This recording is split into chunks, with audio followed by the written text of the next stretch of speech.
Hi friends, ఎలా ఉన్నారు? Amusing stuff ఛానల్కి స్వాగతం. మనము రీసెంట్గా ప్రెస్ ఇన్ఫర్మేషన్ బ్యూరోకి సంబంధించి కొన్ని వీక్లీస్ వీడియోస్ పెట్టడం జరిగింది. యూపీఎస్సికి సంబంధించి గ్రూప్ 1 మెయిన్స్కి రిలేటెడ్గా కూడా ఈ ఈ పిఐబిలో ఇచ్చేటువంటి ఆర్టికల్స్ డైరెక్ట్గా గవర్నమెంట్ నుంచి మనకు వస్తుంటాయి కాబట్టి ఎటువంటి ఫ్యాక్చువల్ ఎర్రర్స్, బ్యాక్గ్రౌండ్ డేటా ఎటువంటి ఎర్రర్స్ లేకుండా మనకి ప్రొవైడ్ అవుతుంది కాబట్టి ఇది ఒక జెన్యూన్ సోర్సు. సో చాలామందికి ఇది అందుబాటులో లేకపోవడం వల్ల, అంటే ఓన్లీ యూపీఎస్సీ వాళ్ళు ఇంగ్లీష్ మీడియం వల్లే చదవగలుగుతారేమో, మన వల్ల కాదు ఇది అని అనుకోవడం వల్ల చాలామంది ఆగిపోయారనమాట. ఇది ప్రిపేర్ అవ్వలేదు ఇప్పటివరకు. సో అందుకనే మేము ఈ ఇనిషియేటివ్ తీసుకురావడం జరిగింది. ఈ టర్మ్స్ ఇంగ్లీష్లో ఉన్నా కానీ తెలుగులో ఎక్స్ప్లెయిన్ చేయడం జరుగుతుందన్నమాట. సో ఎటువంటి ఇబ్బంది లేకుండా మీరు నోట్స్ మేక్ చేసుకోవచ్చు. నోట్స్ మేక్ చేసుకుంటే ఇంకా చాలా బెటర్ మీకు. సో రివిజన్స్కి బాగుంటుంది. సో ఆర్టికల్స్ పెద్ద పెద్దగా ఉంటాయి కాబట్టి మీరు షార్ట్ నోట్స్గా చేసుకుంటే బాగుంటుంది. సో వీడియో మొత్తం లాస్ట్ వరకు వినండి. ప్రతి ఒక్క ఆర్టికల్ ఇంపార్టెంటే. ఈ వీక్ ఏంటంటే ఒక 10-15 వస్తుంటాయి, కానీ మెయిన్ మనకి ఒక 5-6 చాలా వెరీ ఇంపార్టెంట్ ఉంటాయి దాంట్లో. సో వాటిని మనం ఎక్స్ప్లెయిన్ చేస్తుంటాం అనమాట. సో మనం ప్రొసీడ్ అవుదాం. ఈరోజు నేషనల్ ఎడ్యుకేషన్ డేని వర్చువల్గా యూనియన్ మినిస్టర్ ఆఫ్ ఎడ్యుకేషన్ గారు లాంచ్ చేశారనమాట. నేషనల్ ఎడ్యుకేషన్ డేని ప్రతి సంవత్సరము నవంబర్ 11వ తేదీన మనం 2008 నుంచి సెలబ్రేట్ చేసుకుంటూ వస్తున్నాము. ఎందుకు చేసుకుంటున్నాము ఈరోజు పలానా రోజు అంటే, జనరల్గా మనందరికీ తెలుసు, ఏవైనా స్పెసిఫిక్ డేస్ ఉన్నప్పుడు ఎవరో ఒకరు బర్త్డేనో ఏదన్నా ఒక ఘనకార్యం చేసిన రోజు కానీ అలాంటివి జరుగుతుంటాయి అన్నమాట. సో ఈ ఎడ్యుకేషన్ డే గురించి మనం చూసుకుంటే మౌలానా అబుల్ కలాం ఆజాద్ గారి బర్త్డే యానివర్సరీ సంబంధించి మనం చేసుకుంటాం. అది ముందుగా మనం ఆయన గురించి చూసుకుందాం బ్యాక్గ్రౌండ్ కొంచెం. He was the first union minister of India. First మన భారతదేశానికి సంబంధించి ఫస్ట్ ఎడ్యుకేషన్ మినిస్టర్ అనమాట, కేంద్ర education minister. Also he was a freedom fighter, scholar and eminent educationalist. మనం మోడర్న్ ఇండియా ఫ్రీడమ్ స్ట్రగుల్లో చూస్తున్నప్పుడు కూడా మౌలానా అబుల్ కలాం ఆజాద్ గారి గురించి చాలా ఉంటుందన్నమాట. So he was a key architect of independent India. Okay.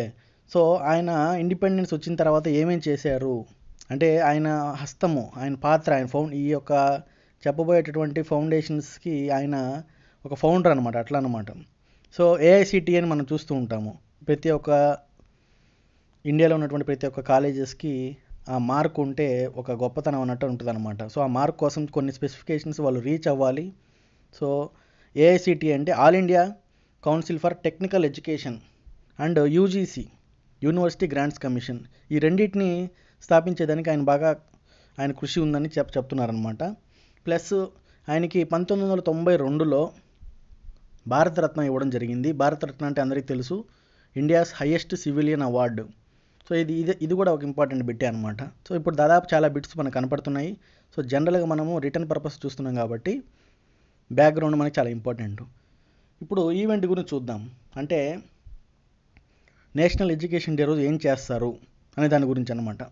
In this event India commitment to establish India as a global hub of education. ఒక భారతదేశం, ప్రపంచం మొత్తానికి మనకు ఇండియా ఒక హబ్ లాగా అవ్వాలి ఎడ్యుకేషన్కి సంబంధించి. హై క్వాలిటీ ఎడ్యుకేషన్ మనం అందించగలగాలి.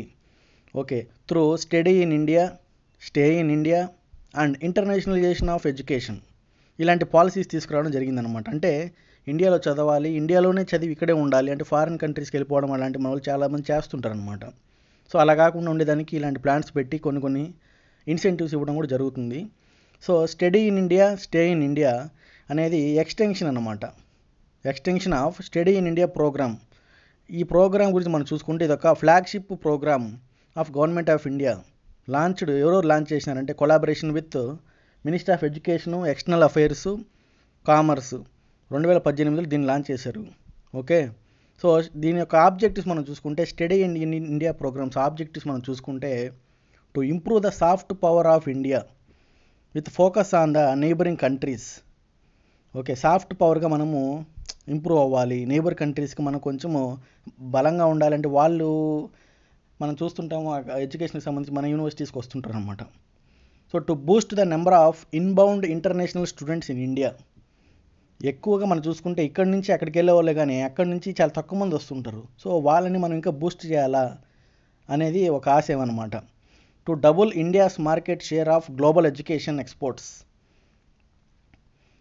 Less than 1% to 2%.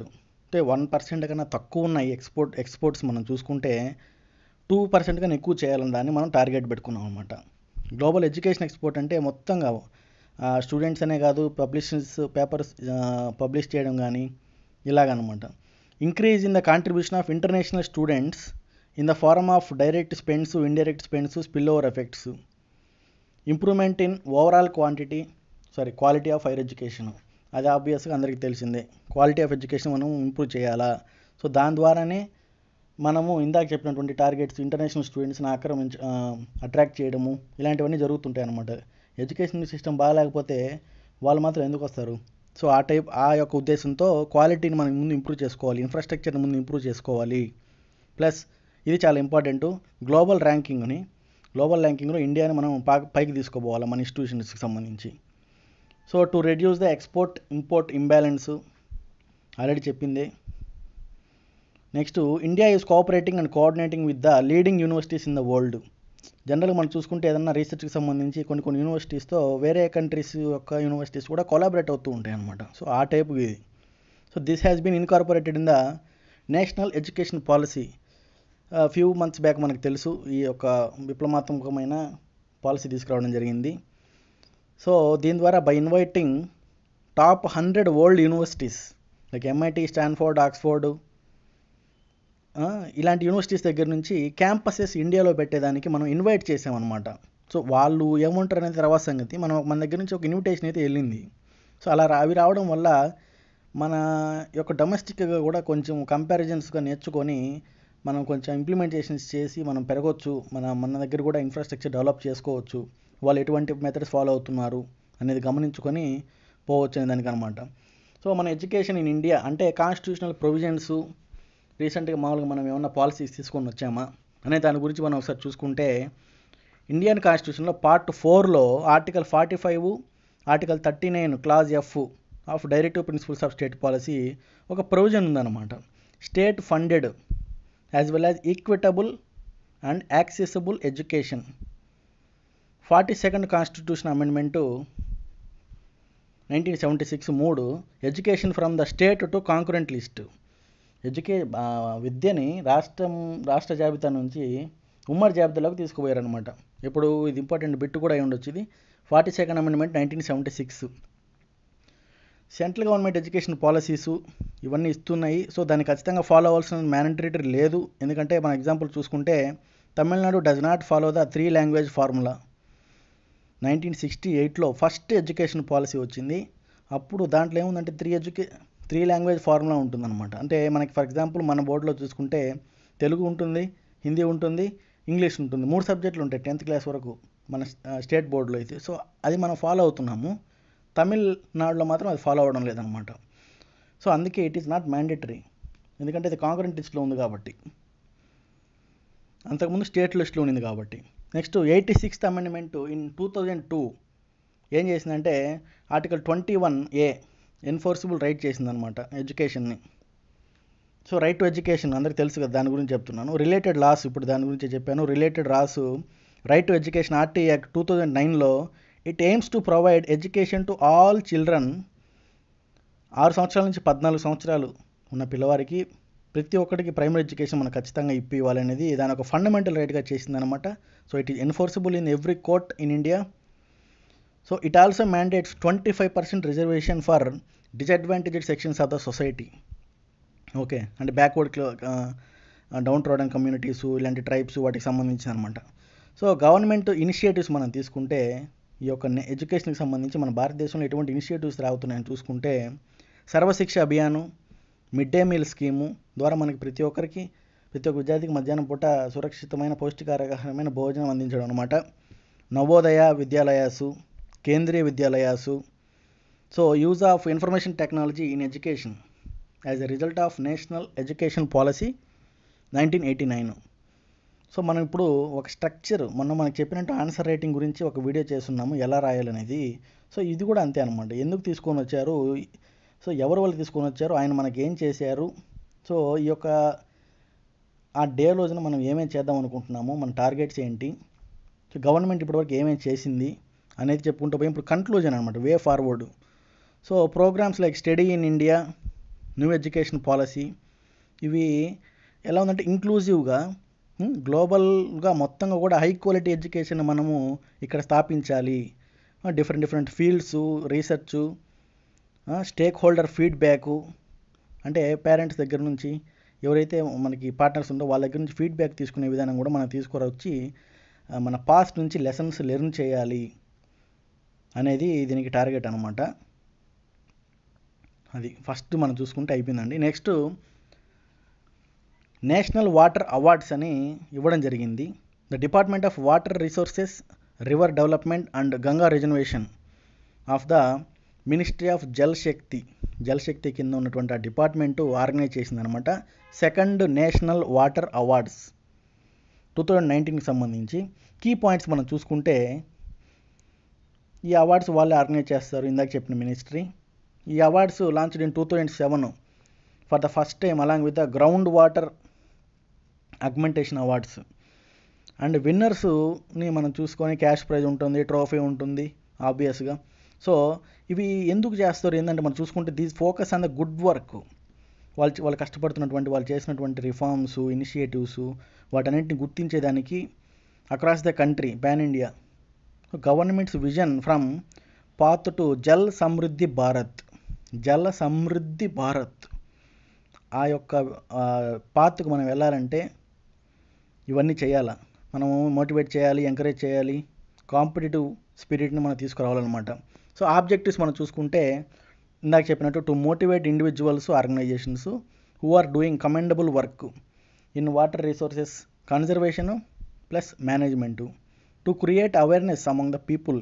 సో జనాల్లోకి మనము ఎందుకు వాటర్ని మనము జాగ్రత్తగా వాడుకోవాలి, వాటర్ మనకి ఎందుకు ఇంపార్టెంటు, డిఫరెంట్ ప్రాక్టీసెస్ని మనము వాళ్ళకి తెలియజెప్పడము. So opportunities provided, startups, leading organisations, కొన్ని ఎన్జిఓస్. సో ఇలాంటివి ఈ యొక్క వాటర్ కన్జర్వేషన్ అండ్ మేనేజ్మెంట్ యాక్టివిటీస్లో బాగా ఉంటాయి. సో వాటి గురించి కూడా మనకి తెలియాలన్నమాట. ఇప్పుడు మనము ఎందుకు మనకు కావాలి, why we have to conserve our water and manage it very well. So depletion of water resources due to the over use.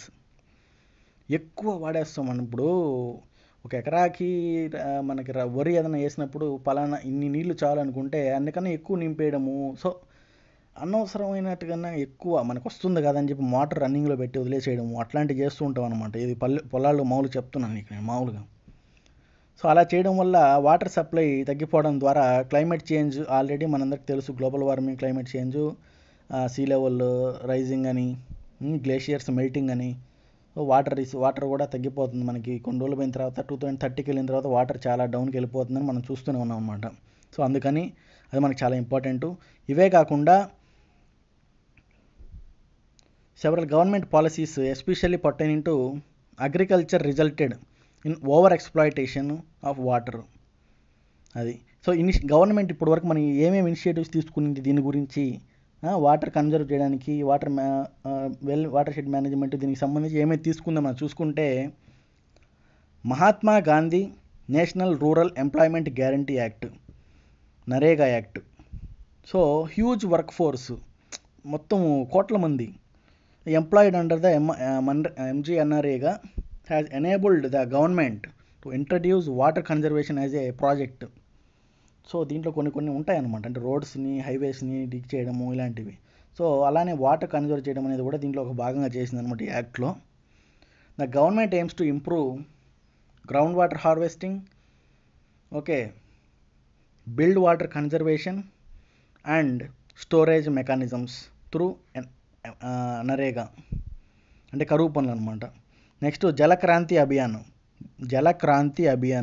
దీని ద్వారా government is making an effort to revolutionise villages and cities through block level water conservation schemes. ఇప్పుడు grid level, black లెవెల్గా మనము స్టేటు, central level కాకుండా ఇంకా డీప్గా local దగ్గరికి మనం చూసుకుంటూ పోతే అక్కడి నుంచి డెవలప్ చేసుకుంటూ రావాలి, అక్కడి నుంచి కన్జర్వ్ చేసుకుంటూ రావాలని చెప్పి యాక్టివ్ ఎఫర్ట్స్ చేస్తుంది గవర్నమెంటు. ఫర్ ఎగ్జాంపుల్ మనం చూసుకుంటే జలగ్రామ స్కీము కానీ, under Jalkranti Abhiyan is aimed at developing 2 model villages in water starved areas to lead the other villages towards water conservation. అంటే బాగా కరువు ఉన్నటువంటి రాష్ట్రాలు, ఆ జిల్లాల్లో 2 విలేజెస్ని తీసుకొని మోడల్గా అక్కడైతే మనం ఎలాగైతే మనం కన్జర్వ్ చేద్దాం అనుకుంటున్నామో, మన పాలసీస్లు ఎలా ఉన్నాయో, ఇంటర్నేషనల్ వైడ్ ఎలాగా మనం వాళ్ళు కట్టడి చేస్తున్నారో అవన్నీ అక్కడ ఇంప్లిమెంట్ చేసి మిగతా గ్రామాలను కూడా ఫాలో అవ్వమని చెప్పేదానికి ఈ యొక్క స్కీమ్ వచ్చిందనమాట, Jal Gram scheme. Next national water mission. It was launched with the objective of conservation of water, obviously minimising the wastage and ensuring equitable distribution. Okay. NITI Aayog's composite water management index. NITI Aayog national institute of transforming India కూడా, ఈ యొక్క institute కూడా ఒక index release చేసిందనమాట. దాని యొక్క objective ఏంటంటే of achieving effective utilisation of water. Okay. Jal Shakti ministry and Jal Jeevan mission గురించి మనం చూసుకుంటే effects like the formation of Jal Shakti ministry మనం తీసుకురావడము. సో కంప్లీట్గా ఒక మినిస్ట్రీని దానికి పెట్టడం అనమాట. So and the goal to provide piped water, అంటే నల్లల ద్వారా నీళ్లు పంపించేదానికి 2024 కల్లా ఆల్ రూరల్ హౌస్ హోల్డ్స్కి భారతదేశం మొత్తం వాటర్ సరఫరా చేయాలని చెప్పి ఈ యొక్క మిషన్ ద్వారా మనం చూసుకుంటున్నాం అనమాట. నెక్స్ట్ అటల్ భుజల్ యోజన. ఇది సెంట్రల్ సెక్టార్ స్కీము. 6,000 కోట్లు దీని యొక్క బడ్జెట్ అనమాట. For sustainable management of ground water with community participation. అంటే జనాలను కూడా లోకల్గా మనకి దొరుకుతున్నటువంటి ఎన్జిఓస్, సివిల్ సొసైటీసు, వీళ్ళని కూడా పార్టిసిపేట్ చేసుకుంటూ మన యొక్క స్కీము ఉంటుందన్నమాట. It envisages people's participation through formation of water user associations. Okay. Water budgeting, preparation and implementation of Gram Panchayat wise security plans అనమాట. సో వాటర్ని ఎలా కన్జర్వ్ చేసుకోవాలా, ఊరుకుమంటే పోతూ ఉంటే మనం చెక్ చేయడం ఎలాగని చెప్పి ఒక టాస్క్ ఫోర్స్లా క్రియేట్ చేసుకొని పంచాయతీ వైజ్గా చేసుకుంటూ పోయేదానికి అనమాట. Next Jalshakti Abhiyan. It was launched in the July 2019 as a campaign for water conservation. 2019లో దీన్ని లాంచ్ చేశారు for water conservation and water security. మనము వే ఫార్వర్డ్ ముందుగా మనం ఏం చేయాలంటే, జనాలు టెన్ టు నెగ్లెక్ట్, వాళ్ళు ఏముంది లేని పట్టించుకోరనమాట. వస్తున్నాయి కదా వాడుకుందాం, పోతున్నాయి కదా పోనీలు అని చెప్పి. Because in most places it is free, water free most places. లేదంటే ఏదైనా కొంచెం ఛార్జ్ చేస్తారనమాట. సో దాని యొక్క వాల్యూ క్లియర్గా మనం అర్థం చేసుకోలేకపోతున్నారు.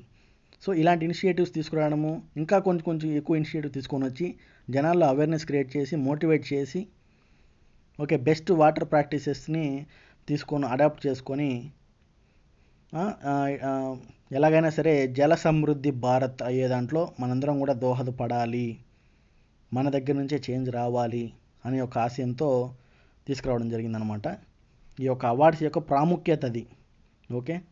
నెక్స్ట్ మనం చూసుకుంటే ప్రొడక్షన్ లింక్డ్ ఇన్సెంటివ్ అనే స్కీమ్ గురించి మనం చూద్దాము. సో మనం ఇప్పుడు ఎందుకు న్యూస్ వచ్చిందంటే, క్యాబినెట్ హ్యాజ్ అప్రూవ్డ్, అంటే ఒక 10 సెక్టార్స్కి ఎక్స్ట్రాగా యాడ్ చేసిందనమాట ఆత్మనిర్భర్ భారత్లో ప్రొడక్ట్ లింక్డ్ సబ్సిడీకి ఇచ్చేదానికి. సో అర్లియర్ ద గవర్నమెంట్ ఇంతకుముందు అనౌన్స్ చేసింది for medical devices, mobile phones and కొన్ని ఫార్మస్యూటికల్ ఇంగ్రీడియంట్స్ స్పెసిఫిక్ అనమాట. సో అవుట్లే ఏంటంటే 51,000 కోట్లు మొత్తంగా చూసుకుంటే. సో ఇప్పుడు ప్రొడక్షన్ లింక్డ్ సబ్సిడీ స్కీమ్ గురించి మనం చూసుకుంటే, కంపెనీస్కి ఇన్సెంటివ్ ఇస్తుందన్నమాట to incremental sales from products manufacturing domestic units. అంటే ఇంపోర్ట్ చేసుకోకుండా, ఫారెన్ నుంచి తెప్పించుకోకుండా ఇక్కడే నువ్వు మ్యానుఫ్యాక్చర్ చేసి బాగా మ్యానుఫ్యాక్చర్ చేస్తుంటే నీకు కొన్ని ఇన్సెంటివ్స్ ఇస్తుంది అనమాట. So the scheme invites foreign companies to set units in India. Foreign companies for example మనం చూసుకుంటే షామీ ఫోన్ ఉంది, అది ఫారెన్ కంపెనీ మామూలుగా, కానీ ఇండియాలోనే ఒక ఎస్టాబ్లిష్మెంట్ పెట్టి పోకో అని చెప్పి పెట్టి పోకో ఫోన్స్ ఇక్కడ తయారు చేస్తూ మేడ్ ఇన్ ఇండియా అనేది కూడా వచ్చేసిందనమాట. సో ఆ టైపుగా ఇండియాలో ఫారెన్ కంపెనీస్ మనం తీసుకురావడము, ఎస్టాబ్లిష్మెంట్ యూనిట్స్ ఇక్కడ పెట్టడము. It also aims to encourage local companies to set up or expand existing manufacturing units. ఉండే వాటిని ఇంకా కొంచెం పెంచుకోండి, మీకు ఇన్సెంటివ్ ఇస్తాము, మీకు లోన్ ఇస్తాము, తక్కువ వడ్డీకే అని చెప్పేటట్టు అనమాట. It is a kind of subsidy to the sector. It is a డైరెక్ట్గా payment from budget to goods made in India అనమాట. ఎక్స్పాన్షన్ ఆఫ్ పిఐఏ, ఇప్పుడు కొత్తగా ఒక 10 సెక్టార్లు యాడ్ చేసామని చెప్పాం కదా. ఈ ఏంటి అని చూసుకుంటే food processing, telecom, electronics, textiles, speciality steel, automobiles and auto components, solar photovoltaic modules, white goods అంటే air conditioners, LED lights, LED TVs, వీటికి సంబంధించి అనమాట. సో ఇవన్నీ కూడా అంటే దీని అర్థం ఏంటంటే ఈ యొక్క పెద్ద పెద్ద మెయిన్ సర్వీస్ సెక్టర్కి సంబంధించినట్టు, ఎలక్ట్రానిక్ సంబంధించినట్టు కూడా ఇక్కడే తయారు చేస్తే మనకి కొంచెం బాగా ఉంటుంది. ప్లస్ మనము ఈ యొక్క డిఫరెన్స్ ఎక్స్పోర్ట్ ఇంపోర్ట్ డిఫరెన్స్ మనం తగ్గించుకోవచ్చు. డొమెస్టిక్లో ప్రిపేర్ అయ్యేవాటిని మనం యూజ్ చేసుకుంటే Atmanirbhar Bharat, so self made అనే దానికి మనకి ఉదాహరణగా అనమాట. ఇది సెల్ఫ్ రిలయంట్, అదే చెప్పే కదా ఇప్పుడు. సో ఈ యొక్క స్కీమ్, ఈ యొక్క 10 సెక్టర్స్ని యాడ్ చేయడం ద్వారా 5 ఇయర్స్లో టోటల్ ఎస్టిమేటెడ్ అవుట్లే ఇందాక 51,000 కోట్ల దగ్గర నుంచి దాదాపు 1.5 లక్ష కోట్ల దాకా పోయిందనమాట. It will be implemented by the concerned ministries. అంటే డిఫరెంట్ సెక్టార్స్కు ఈ స్కీమ్ పనిచేస్తుంది. ఓన్లీ మ్యానుఫ్యాక్చరింగ్, ఓన్లీ సర్వీసు ఇట్లా ఏం లేదు, అగ్రికల్చర్ అని ఏం లేదనమాట. So savings from 1 PMI scheme of unapproved sector can be utilised to fund to another sector. So ఒక సెక్టార్లో నీకు అప్రూవ్ అయిన వాటిని ఆ ఫండ్స్తో ఇంకొక సెక్టార్లో కూడా యూజ్ చేసుకోవచ్చు. కాకపోతే వాళ్ళకి చూపించాలి మనం అనమాట అది. So for mobile phones and allied equipment manufacturings, pharmaceutical ingredients, medical devices. So ఇంకా ఫార్మాస్యూటికల్ ప్రొడక్ట్స్ని ఎక్కువ తీసుకురావడం ద్వారా యాంటీ క్యాన్సర్, డయాబెటిక్ డ్రగ్స్ వీటికి సంబంధించి కూడా వస్తాయన్నమాట.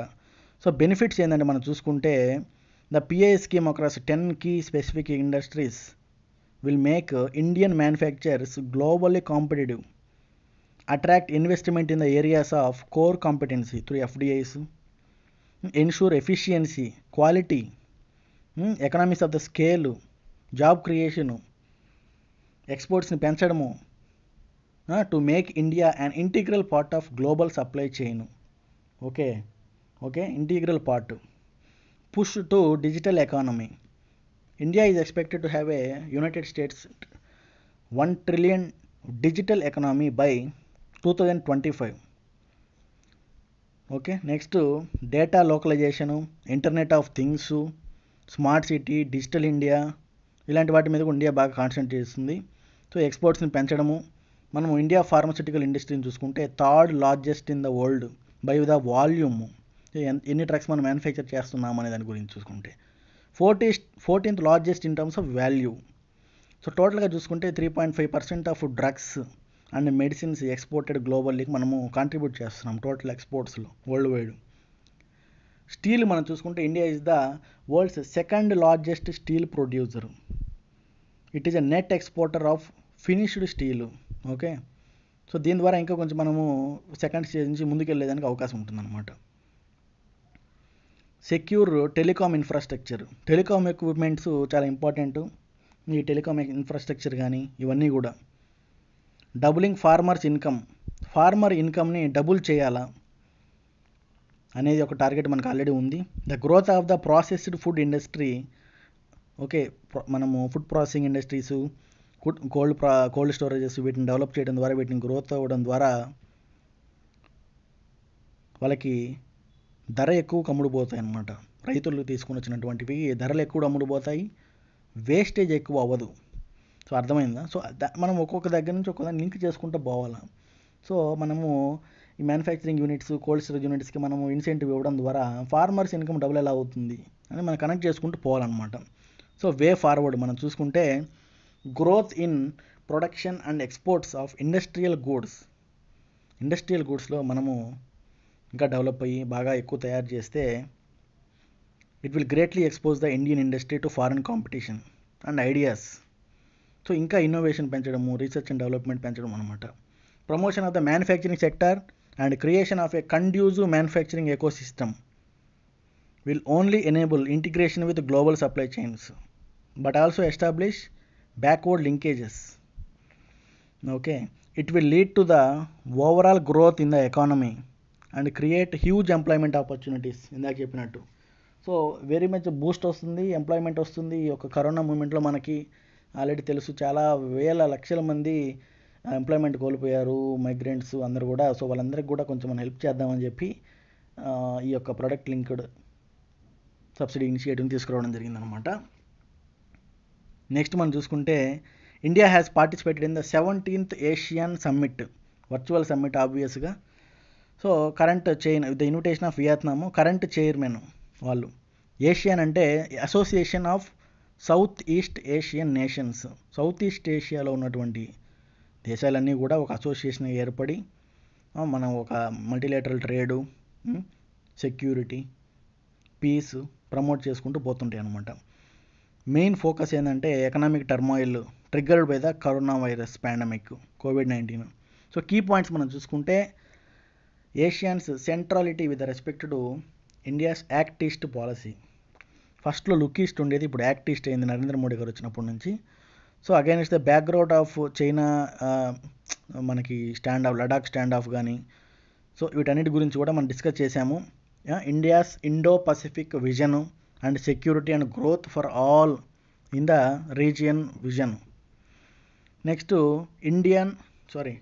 ఇండో పసిఫిక్ ఓషన్స్ ఇనిషియేటివ్, దీన్ని కూడా మనం హైలైట్ చేసామన్నమాట.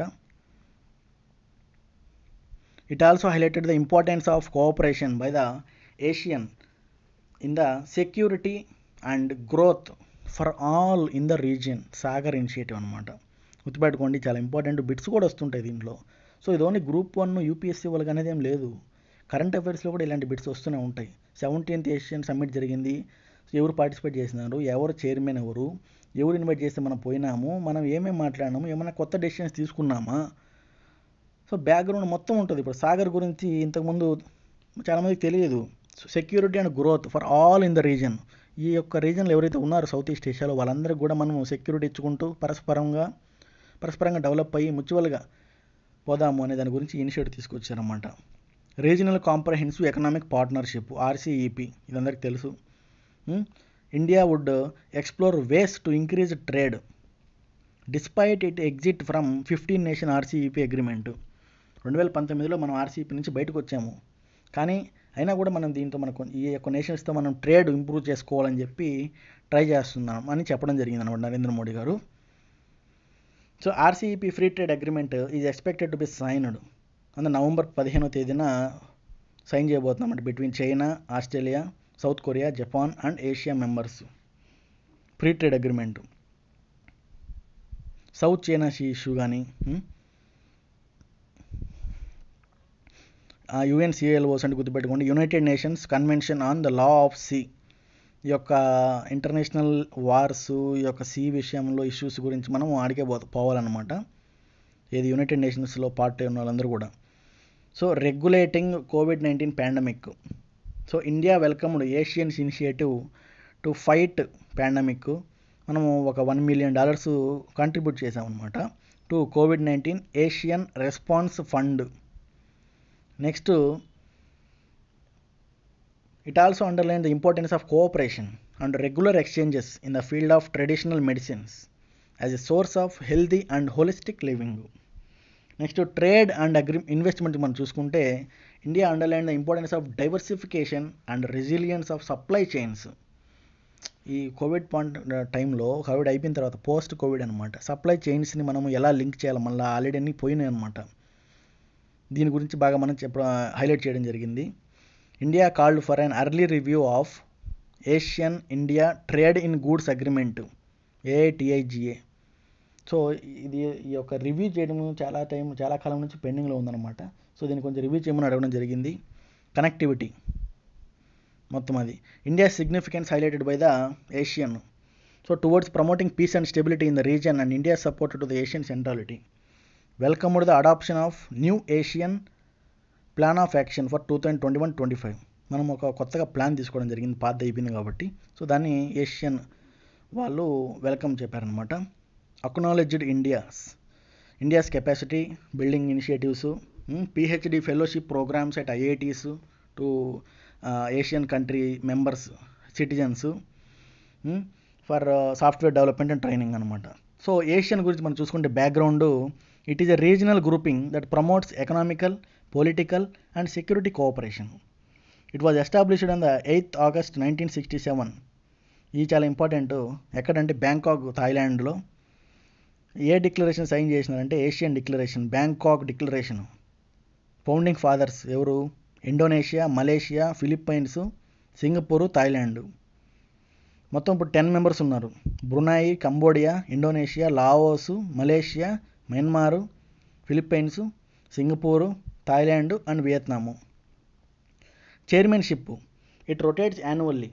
సో ప్రతి సంవత్సరం మారుతూ ఉంటుంది అనమాట, ఆల్ఫాబెటికల్ ఆర్డర్తో మెంబర్ కంట్రీస్లో. ASEAN countries have total population of 650 million, అంటే 65 కోట్లు, and combined gross domestic product of 2.8 trillion. It is India's 4th largest trading partner. 87 billion కోట్లు ట్రేడ్ జరుగుతుంది అనమాట ఇండియాతో ఏషియన్ కంట్రీస్ సంబంధించి. So the group has played a crucial role, central role in Asia economic integration. 6 free trade agreements ఇప్పటివరకు sign చేసాము దాని తర్వాత వచ్చినప్పటి నుంచి. And helping spearhead negotiations. ఇందాక చెప్పినట్టు ఒక నవంబర్ 15వ తేదీన జరగబోతున్నటువంటి అనుకుంటున్నటువంటి ఫ్రీ ట్రేడ్ అగ్రిమెంట్ కానీ అయితే world's largest free trade pact అవుతుంది అనమాట అది. సో వే ఫార్వర్డ్ మనం చూసుకుంటే a cohesive and responsive ASEAN is essential for growth and all in the region. So పరస్పరం మనకి చాలా ఇంపార్టెంట్. ఆల్ ఫ్రంట్స్, ఎకనామికల్గా, సోషల్గా, ఫినాన్షియల్గా, మ్యారిటైము. ఇంకో విషయం ఏంటంటే మనం ఎక్సైజెస్ కండక్ట్ చేస్తూ ఉంటాం, నేవల్ ఎక్సైజెస్, మ్యారిటైమ్ ఎక్సైజెస్ అనమాట. సో అది కూడా ఇంపార్టెంటే. Next the 5th Scorpene class submarine of project 75. Project 75లో 5th స్కోర్పియన్ క్లాస్ సబ్మెరైన్, దాని పేరు ఏంటంటే Vagir, has been launched at మ్యాగజాన్ dock in Mumbai. ఇది పెట్టి చాలా ఇంపార్టెంట్ ఉండొచ్చు. బ్యాక్గ్రౌండ్ ఏంటంటే ద ఫస్ట్ వాజీర్ అనేది ఏ సబ్మెరైన్ ఫ్రమ్ రష్యా. 1973లో మనం ఇండియన్ నేవీకి కమిషన్ చేసుకున్నాము. తర్వాత డీకమిషన్ అయింది 2001లో. Next public ship builder Mazagon dock limited, MDL, దీనికి సేమ్ కొంచెం ఇన్కార్పొరేషన్ చేసి సేమ్ నేమ్ పెట్టడం జరిగిందనమాట. ఈ నేమ్ ఎలా వచ్చిందంటే ఇది ఒక sand fish, deadly deep sea predator of the Indian ocean. Okay, it is a part of the 6 Kalvari class submarines being built in India. The state of art technology used, superior stealth features, acoustic observation techniques, low radiated noise, ఇవన్నీ కూడా దాంట్లో use చేశారనమాట. The ability to attack the enemy using precision guided weapons. Next మొత్తం it can launch attacks with both torpedoes చేయొచ్చు, and tube launched anti ship missiles. It can undertake multifarious types of missions, anti subsurface, anti submarine, intelligence gathering, mines పెట్టడము, area surveillance చేయడము, ఇవన్నీ చేస్తుంది అనమాట. So project 75 గురించి మనం చూసుకుంటే it is a programme by the Indian navy. Okay, మొత్తంగా 6 scorpion class submarines build చేస్తామని చెప్పి ప్రోగ్రామ్ తీసుకోవడం జరిగింది. Scorpion is a conventional powered submarine. 1500 టన్నులు ఉంటుంది. It can go up to the depths of 300 meters. It is developed by the department of defence production, ministry of defence. The MDL, Maxon Dock Limited, is manufacturing 6 Scorpions with the technology assistance from Naval Group of France under a deal of 3.57 billion. Okay, next ఇంకా కొన్ని ఏమేమి జరుగుతున్నాయి ongoing ప్రాజెక్ట్లో మనం చూసుకుంటే 2 submarines, Kalvari and Khanderi. The 3rd submarine Karanj. The 4th Scorpene Vela. The 6th and last submarine వచ్చి Vagsheer is being ready and boot together. Ready అవుతుంది అనమాట. Vagsheer. Way forward with the launch of Vagir మనం ఇంకా బాగా డెవలప్ అయినట్టు, మన వరల్డ్లో మన పవర్ ఏందో చూపించుకోవాలన్నట్టు మనం ఇంకా ఒక అడుగు ముందుకేసామన్నమాట. So this is totally synchronisation with the మనం ఇక్కడే తయారు చేసినాము, మన యొక్క టెక్నాలజీ యూజ్ చేసుకొని తయారు చేసినాం కాబట్టి ఇది మేక్ ఇన్ ఇండియాలో ఇనిషియేటివ్లో భాగంగా, అది అలాగే రీసెంట్లో కొత్తగా వచ్చినటువంటి ఆత్మనిర్భర్ భారత్ ఇనిషియేటివ్గా కూడా మనకి ఇది సింక్రనైజ్ అవుతుందన్నమాట. సో దాన్ని యూజ్ చేసుకొని చేసినారు ఇది. సో అది friends, thank you everyone for watching. నేను అనుకుంటున్నాను చాలామంది చూశారని, చూసి కూడా నోట్ చేసుకోండి. ఒకవేళ జస్ట్ ఒకసారి వింటాము, తర్వాత మీరు సపరేట్గా నోట్స్ చేసుకుంటారు, లేదంటే ఆన్సర్స్ రాస్తారు అంటే అది మీ ఇష్టము. ఎలాగైనా సరే ఈ యొక్క వీడియోస్ కొంతమందికైనా హెల్ప్ అవుతాయని చెప్పి ఆశించుకుంటున్నాము. సో మీ ఫ్రెండ్స్ అందరికీ కూడా షేర్ చేయండి మీకు నచ్చినట్టయితే. నా ఎక్స్ప్లెనేషన్ కానీ ఏమన్నా కొంచెం డిఫరెంట్గా చేంజ్ చేయండి, దేని గురించి ఇంకా ఎక్స్ప్లెయిన్ చేయండి. ఏమన్నా మీరు ఫీడ్బ్యాక్ ఇద్దాం అనుకుంటే కామెంట్స్ రూపంలో తెలియచేయండి. డెఫినెట్గా ఫాలో అవడానికి ట్రై చేస్తాము. So thank you everyone. Share and subscribe to our channel.